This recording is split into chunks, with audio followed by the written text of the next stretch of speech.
Y'all, I'm out here having my breakfast, just chilling. I look down at my phone.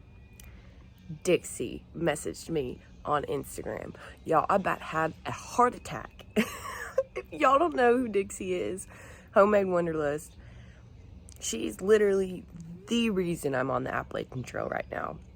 When I started getting into backpacking, I got on YouTube and was researching stuff, and she popped up, and I started watching her vlogs, and I got to about the third one, and I was like, I'm doing that. And that was 2 years ago, and I've learned so much from her. I just love her so much, and that just made my entire day. I am so stoked right now. Don't mind me, I'm just gonna sit over here and fangirl a little bit more, but yeah, wow. Speechless. See here, I just wanted to tell you that you are a complete badass. The fact that you were able to hike 5 miles in excruciating pain that I'm sure nobody can even begin to fathom, and then you recover and got back out on trail, I'm not sure that you realize the level of inspiration that you have put out there in the backpacking world now, because I mean, what's anybody's excuse for getting off trail now? Look at Kelly, who has gone through all this and she's back at it. So props to you. That's incredible. And you know, everybody when they hit Katahdin, they've overcome something to get there, but your finish is going to be just a little bit sweeter than all of those around you, I have a feeling. But anyway, I know that you still have hard days to come. There's going to be rain, there's going to be more pain, but nothing that you haven't been through already. I feel like you've definitely, you know, had the hardest bit here at the beginning of your hike. And if you can overcome that, then I think you're going to have the confidence to overcome anything else you encounter on your hike. So once again, props to you. Keep your head up, enjoy the view, embrace the suck, and I can't wait to see your summit photo, girl. Keep kicking butt. Happy trails. I'm still speechless. That seriously means so much. And wow, thank you. And I want to say thank you to RJ, who made this connection. He's one of Dixie's followers and mine, and I guess messaged Dixie my story, and that's how the connection was made. So thank you so much. Wow. I did not expect that this today, so that's really cool. All right, y'all, what's up? I'm on my 0 day at the Alpaca farm. Figured I would spend some time answering questions that people had for me. So, question I've been getting a lot is about my shoes. Those of y'all that followed me from the beginning, I started out with Ultra 4 Lone Peaks with the, you know, high top shoe, and those did not work for my Achilles.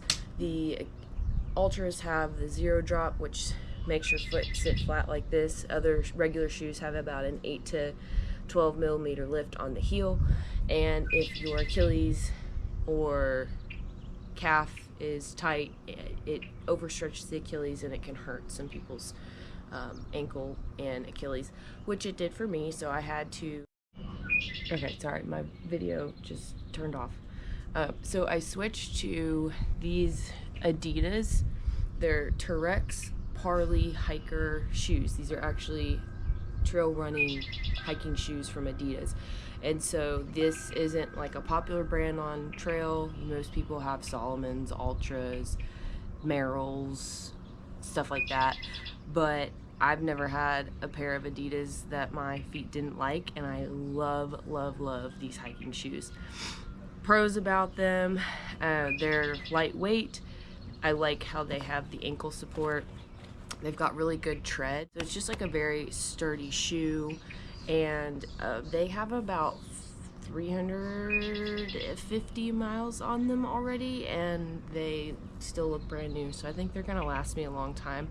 The con about them is they are a little bit more expensive than regular trail runners. Ultras and Solomon's and stuff normally run from like $100 to $150, and these were $200.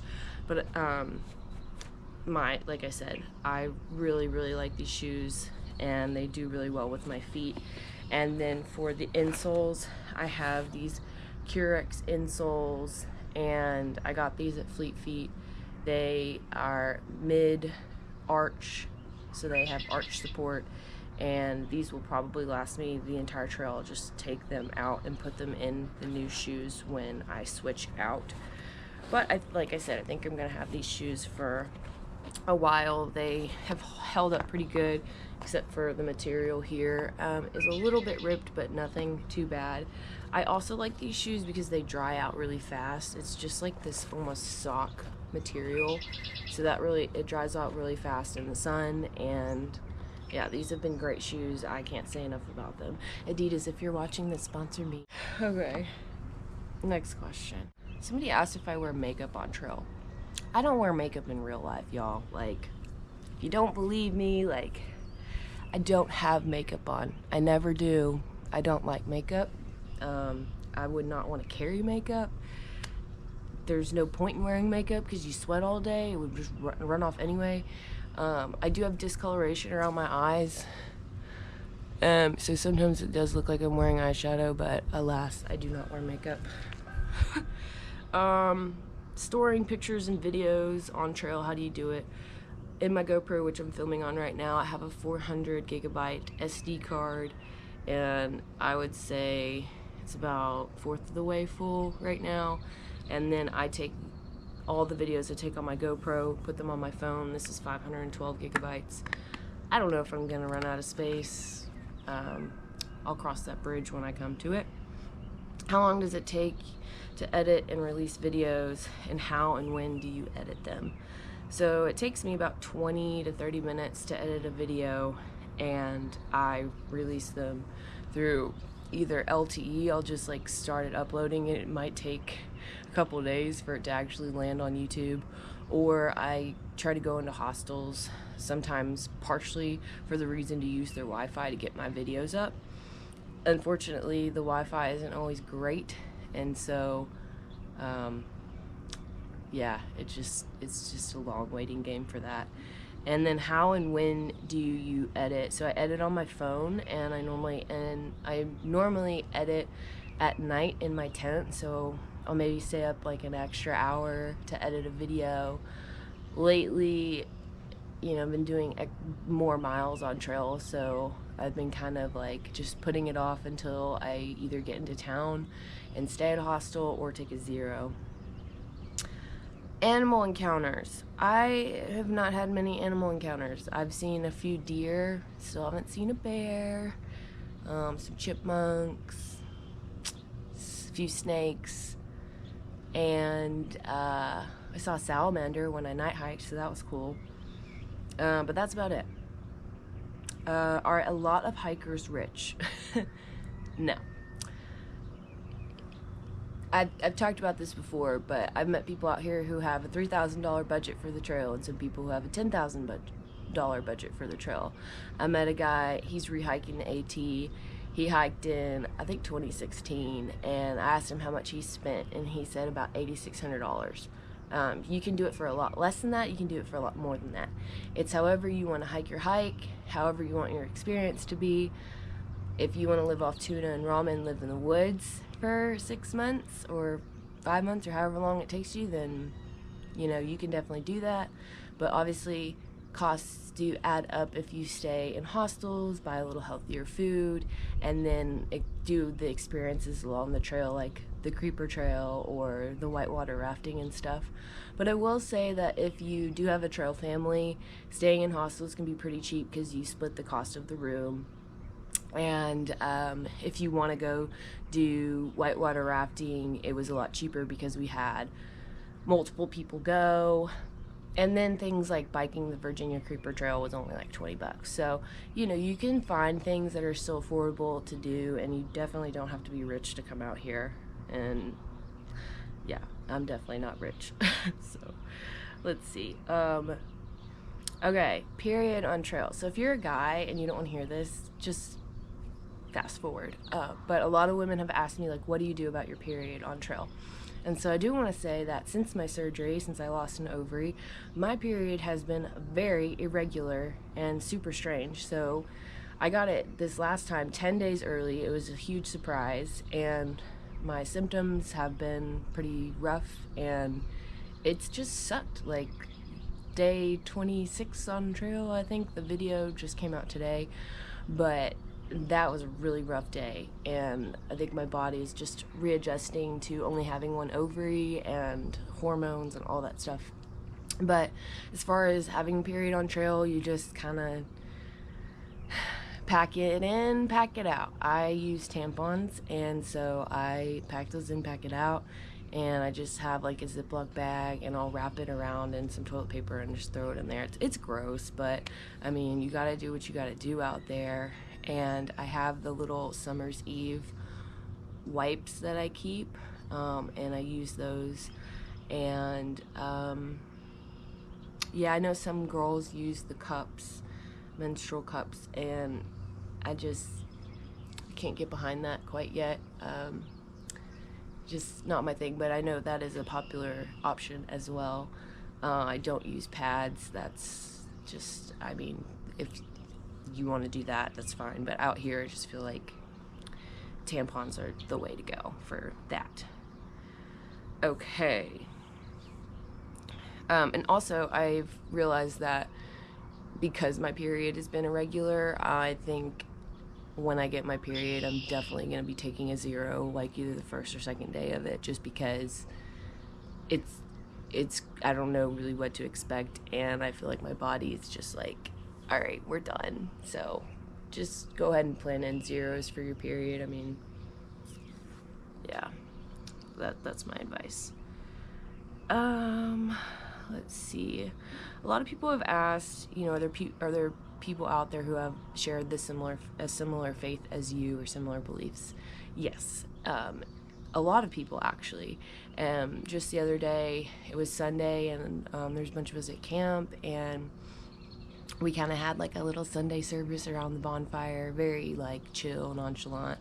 We just shared some Bible verses and talked about kind of what God's been showing us on the trail, and we prayed together, and it was a really, you know, good time. So everybody out here has got different beliefs, but you can always find somebody who, you know, shares the same belief as you.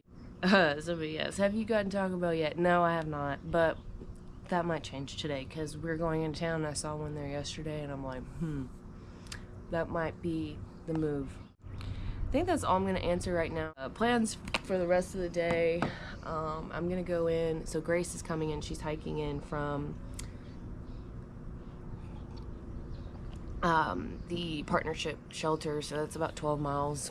I might meet up with her down the road for lunch.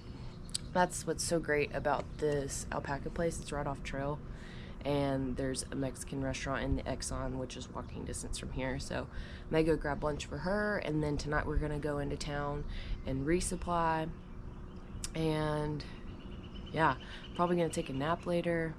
This is like literally the best place to take a 0. I could stay here all day, all week, but I'm not. But anyway, okay, wrapping this up for now. So this is my setup for my like vlogs. I use this, and it connects to my phone like so. Just goes in here like this, and then I open my photos, and all that goes into my phone. This guy right here has all of my GoPro batteries, and I have an extra SD card here, and I can charge all 3 of my batteries at once here, so that's nice. And then here I keep extra screen protectors for my GoPro, and I put my SD card in here so that it stays safe. And then this bag has normally all my cords in it. I've got a GoPro charger cord, I have my Fitbit charging cord, normally my iPhone cord, and then I have these little moisture thingies that I keep inside of here, and then also in my bag where I keep all of it, just to keep the moisture out. so that my electronics don't get damaged. So that's my setup there. All right, y'all, making a huge decision. I'm gonna send my stove home, and I'm gonna cold soak and just eat cold meals, because as it's getting hotter, I don't really want that hot meal after I've been sweating all day. And the stove weighs about a pound with the fuel and everything. And I also just want to experience what it's like to cold soak. I can always send the stove back. But you're in town every couple days to get a hot meal, so I can eat, you know, dry food or cold food for a couple days, 3 days. So we'll see how it goes. I'll definitely keep you guys updated. All right, we just went to the store, resupplied, and I finally got my Taco Bell. We're about to feast.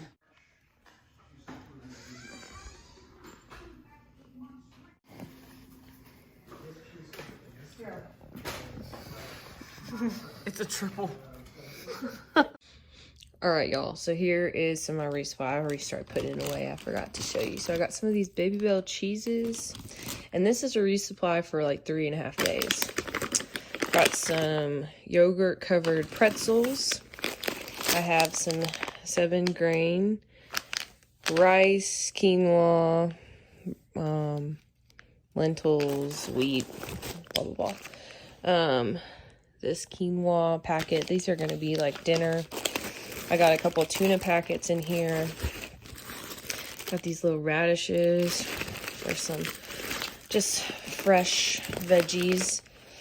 I got a orange bell pepper. Not sure how I'm going to pack this out, but I just eat these like apples. So I may cut it up with my knife and put it in like a bag or something.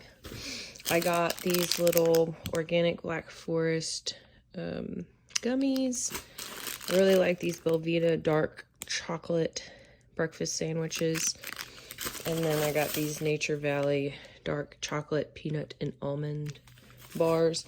And I always just put them in the side pocket, one of my side pockets, and I can just grab them really fast for a snack. I got assorted dried fruit. I got these flavored blasted goldfish, guilty pleasure. Not guilty because all food fits.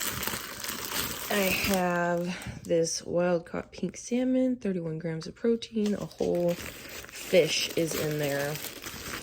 Got a couple of these beef and cheese. Beef jerkies. I'm going to put this in my smart water bottle so I have some Gatorade. I got these Dave's Killer Bread bagels. Y'all, these are my favorite. They got 26 whole grains, 13 grams of protein, all sorts of good stuff in here, and there's 5 of them, so that's gonna be plenty. I re-upped on some Propel. I got the grape, and bruh, this is literally my favorite purchase. Bam, pesto paste. I was looking for that tomato paste that I had, and this was sitting right next to it. So I'm going to put this on a bagel with some cheese and either some tuna or salmon. And bon appetit. It's going to be delicious. Let's see. I got this green juice stuff for the morning. And then last but not least, for some reason, some odd, strange reason, I've been craving these little sesame stick things. So boom, there's my resupply for 3.5 days. Probably way too much food, but I was like, I ain't got a stove, so I can bring a little extra weight with me. Oh, I also have like a pound of carrots in the refrigerator and an apple that I'll probably eat for breakfast. Yeah, that's my resupply. So I officially sent my stove home, so now I have to eat this entire jar of gelato so I can use this to cold soak.